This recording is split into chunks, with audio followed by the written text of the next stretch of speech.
Hello friends, हमारी आज की स्टोरी है शादी से बंधे रिश्ते की डोर पार्ट 2। वक्त की इस चोट से उबरने के लिए पवन ने फिर से काम तलाशना शुरू किया। कंपनी से निकाले गए कर्मचारियों को कोई भी कंपनी अच्छा पैकेज देने को तैयार नहीं थी।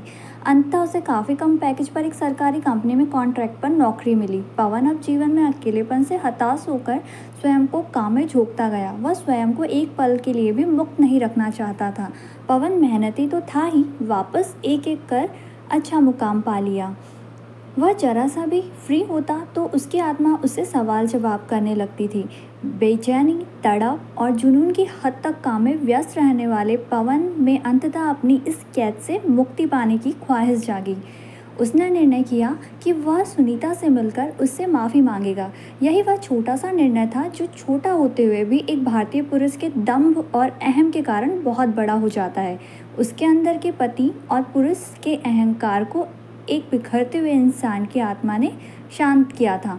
वह अपनी सारी गलतियों के लिए सुनीता से माफ़ी मांगना चाहता था।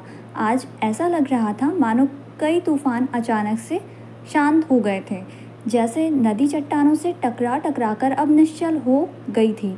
इससे पहले कि उसके भीतर का पुरुष दोबारा जाग जाए, वह रवाना हो गया अपनी जीवन संगिनी से माफ़ी मांगने के लिए। उसने निर्णय लिया कि सुनीता के जीवन को वह खुशियों से भर देगा। उसके आंगन में भी बच्चों की किलकारियाँ गूंजेगी।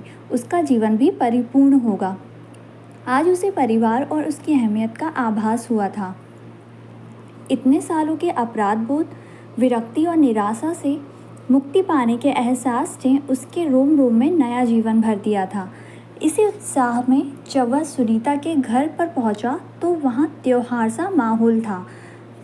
उसे लगा शायद सुनीता के घर वालों को उसके आने की खबर मिल गई है और अपनी बेटी के घर के दोबारा बसने की खुशी में इतनी साज सज्जा, बैंड बाजे इत्यादि रखे गए हैं। तभी उसे सुनीता के चाचा दिखाई दिए। चाचा जी, सुनीता कहाँ है? सुनीता बेटी तो दिल्ली में है, कलेक्टर बनी है हमारी सुनीता। आज ही यूपीएससी का रिजल्ट आया है। हमारे कस्बे की पहली लड़की है जो इतने बड़े ओहदे पर पहुंची है, इसीलिए जश्न हो रहा है, सुनीता के चाचा ने जवाब दिया। 7 साल पहले के उत्साही पवन और आज के निराश हताश पवन में काफ़ी बदलाव आ चुका था। इसीलिए चाचा जी ने पवन को नहीं पहचाना और बधाई देने आए अन्य लोगों की खातिरदारी में व्यस्त हो गए। इससे पहले कि सुनीता के माता पिता पवन को पहचान लेते, पवन वहाँ से चला गया। भयंकर तूफानों को दिल में समेटकर असंख्य सवालों के बवंडर में फंसा हुआ, क्या अब सुनीता उसे माफ़ करेगी? क्या वह भी ऊंचे ओहदे वाली अधिकारी बनने का दंभ दिखाएगी? जिस अहंकार ने पवन को घेर लिया था, क्या वो सुनीता को भी घेर लेगा?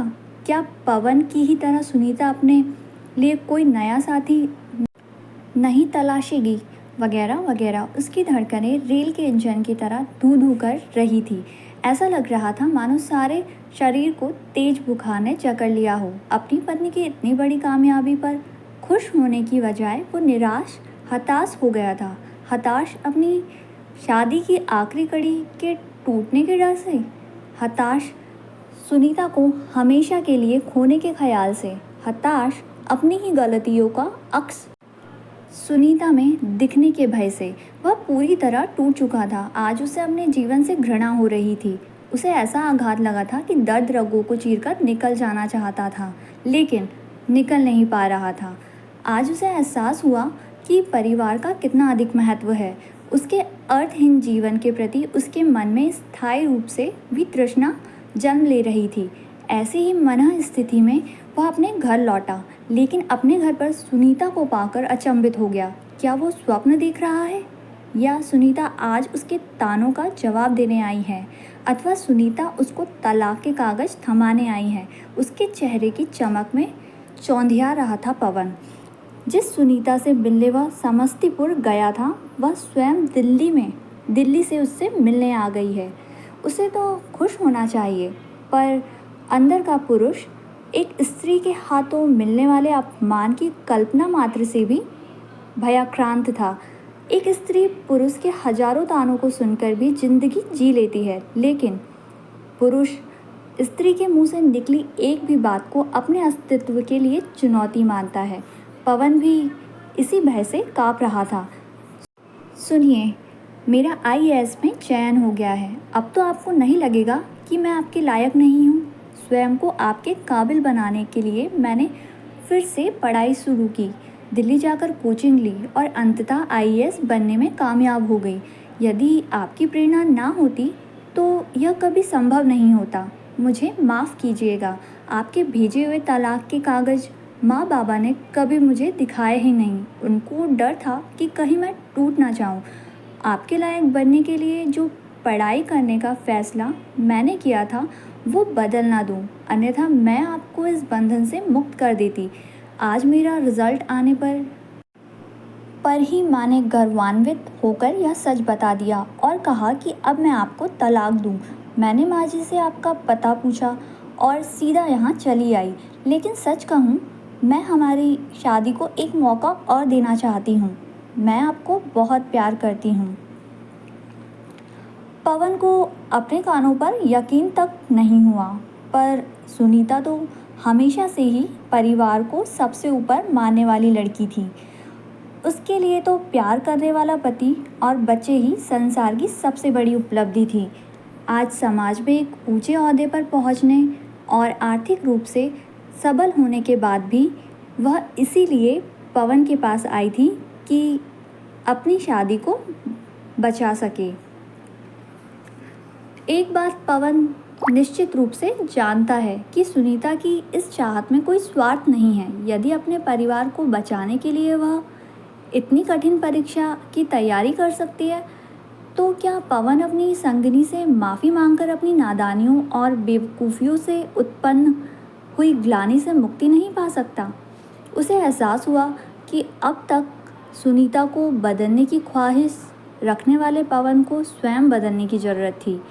वह सुनीता के पैरों में गिर पड़ा, गिड़गिड़ाकर माफ़ी मांगने लगा। सुनीता यह देखकर अचंभित थी, क्योंकि आज भी वह किसी माफ़ी की अपेक्षा से नहीं, बल्कि अपनी शादी को बचाने की आखिरी उम्मीद लेकर यहाँ आई थी। रितिका की बात सुनकर सुनीता की आंखें भर आई, लेकिन इसका भी अंदेशा उसे था। बिना किसी सहारे की इतनी उपेक्षा भी पवन नहीं करता। सुनीता से माफ़ी मांगकर पवन के तन मन का बोझ हल्का होने लगा। उसे लगा कि वह भार मुक्त हो गया है।